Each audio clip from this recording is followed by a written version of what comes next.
Bonjour et bienvenue dans cette nouvelle édition. Un long métrage 100% breton, c'est la recette du film Les Lendemains, projeté en avant-première ce vendredi à Brest. Produit et réalisé dans la région, le film est aussi soutenu par les 3 télés locales, TVRN, TITélé et TBO. La réalisatrice et l'actrice principale du film sont nos invités, on en parle avec elle dans un instant. Mais juste avant, retour sur l'actualité de ce vendredi 5 avril 2013 dans le Finistère. La vitesse mise en cause dans l'accident de car de Quimper survenu il y a 1 an, c'est ce qui ressort du rapport d'enquête du BEA rendu public ce vendredi. Pour les victimes, c'est un premier soulagement. Le rapport apporte beaucoup de réponses. Le procureur de la République de Quimper n'a toujours pas annoncé s'il lançait une procédure contre l'entreprise Salin, le voyagiste et le chauffeur du car. On écoute Nadine Lemeya, l'avocate de plusieurs victimes. Elle répondait aux questions de Sophie Lecroisier.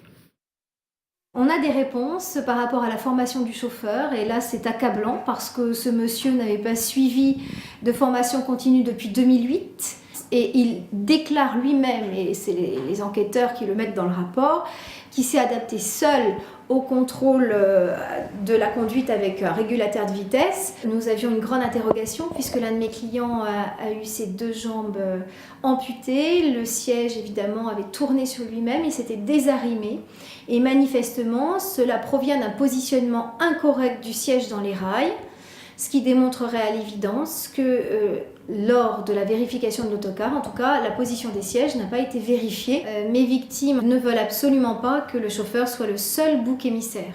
Certes, il y a eu erreur humaine, les responsabilités vont bien au-delà du chauffeur et il faudrait voir du côté de l'entreprise Salin parce que des négligences et des imprudences ont été effectuées. 2 Finistériens viennent de recevoir leur Blue Car. Les voitures électriques, ce sont les premières à être livrées hors Île-de-France à des particuliers. Leur prix, 13 500 €. Les batteries des Blue Car sont fabriquées à Ergue et Gabéric par le groupe Bolloré.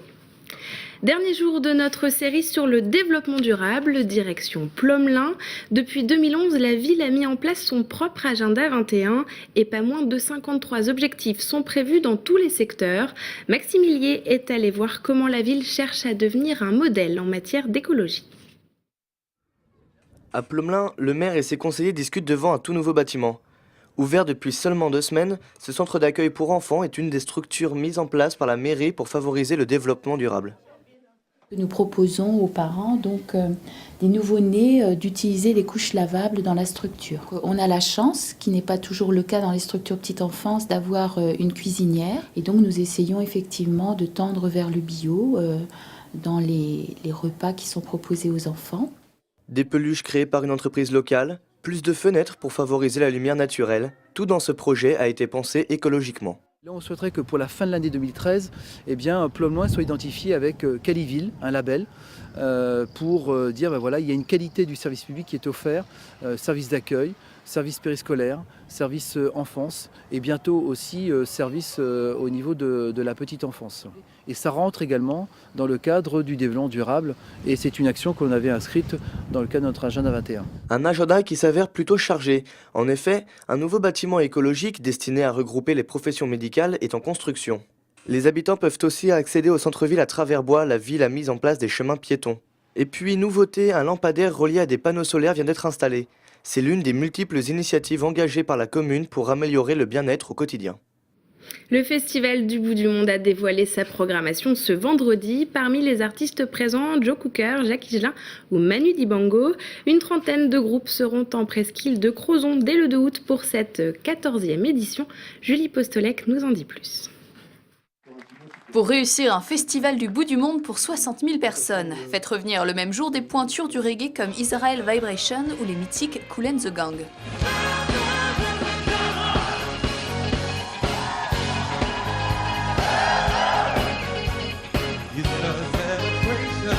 Aux côtés des bluesmen comme Joe Cocker et Taj Mahal, faites monter ces Touaregs rockers de Terracaft. Vous aurez beau mixer le tout, l'appareil sera loin d'être lisse. Donc cette année, la petite particularité, c'est qu'on joue en fait sur Sur l'audace, en fait, on n'a pas envie d'aller vers une programmation un peu lissée qu'on va retrouver dans tous les festivals. L'audace aussi de miser sur des voix méconnues. Yasmine Lévy qui fusionne l'Israël et l'Espagne, ou la canado-haïtienne Mélissa Lavo. Des mélanges de pays mais aussi de groupes, comme le projet breton-guadeloupéen Lianage. Ça, c'est une musique qui ressemble à aucune autre parce que c'est un mariage. Donc du coup, partant d'une musique bretonne assez authentifiée et une musique guoka aussi très authentifiée, on arrive à trouver ce plaisir-là de pouvoir... ça fonctionne, quoi. Autre mariage improbable, celui du Congolais Ray Lema et de l'orchestre symphonique de l'UBO. Je suis très, très agréablement surpris parce que j'étais un peu nerveux dans le sens où tous ces musiciens sortent du classique. Et passer du classique directement à des musiques africaines, c'est pas vraiment évident. Ajoutez une pincée des Balkans avec Chantel et Bukovina Club Orchestra ou du Japon avec Shibuya Shirasu Orchestra et laissez mijoter cette audace jusqu'au 2 août prochain. Et de la musique, on passe au cinéma avec ce vendredi la projection en avant-première du film Les Lendemains au studio à Brest ce vendredi. Pour en parler, Bénédicte Pagnot et Pauline Parigot, la réalisatrice et l'actrice principale du film. Bonjour. Bonjour. Alors Les Lendemains, c'est un film 100% breton. Il est soutenu par les 3 télés locales bretonnes. C'est une première et c'est rare d'avoir des initiatives régionales dans le cinéma. Pourquoi avoir voulu relever ce défi ? D'abord, c'est pas complètement 100% breton parce qu'il y a une petite partie du film qui a été tournée à Caen et puis moi j'ai un peu du mal avec l'étiquette 100% breton, alors je peux pas. 98% breton. Non, mais c'est vrai que moi je vis à Rennes. Gilles Padovani qui est le producteur, on travaille ensemble depuis plusieurs années. Il est à Rennes aussi et du coup on a constitué l'équipe avec des gens avec qui on a l'habitude de travailler. Pauline est rennaise, mais ça on le savait même pas en fait au début quand elle est arrivée sur le projet. Et puis après c'est vrai qu'on était très contents d'être aidés par les télévisions et la région nous a aidés et tout. Mais c'est je pense que c'est plus l'aboutissement d'un parcours qu'un vrai choix. Un vrai choix, quoi. Est-ce qu'il y a eu quand même des difficultés à monter un projet hors de Paris dans le cinéma ? Ah oui, c'est sûr. On a mis beaucoup d'années et je pense que c'est parce que moi je suis pas très rapide, ça c'est sûr, mais il y a pas que ça. C'est aussi que nous on n'est pas dans les réseaux. On l'a payé un peu, quoi, c'est sûr. Alors on va parler du film maintenant et on regarde tout de suite un extrait de la bande-annonce. Technologique. Oh, je l'aime! Putain, je l'aime! You could find it nice. Ça n'intéresse pas la politique? Bah non. Moi j'aime bien les tracts, tu vois, j'ai besoin du contact humain. Je suis licencié. Vous êtes combien? Une dizaine environ. Et vous faites quoi? On pose pas de questions ici. C'est les flics qui posent des questions.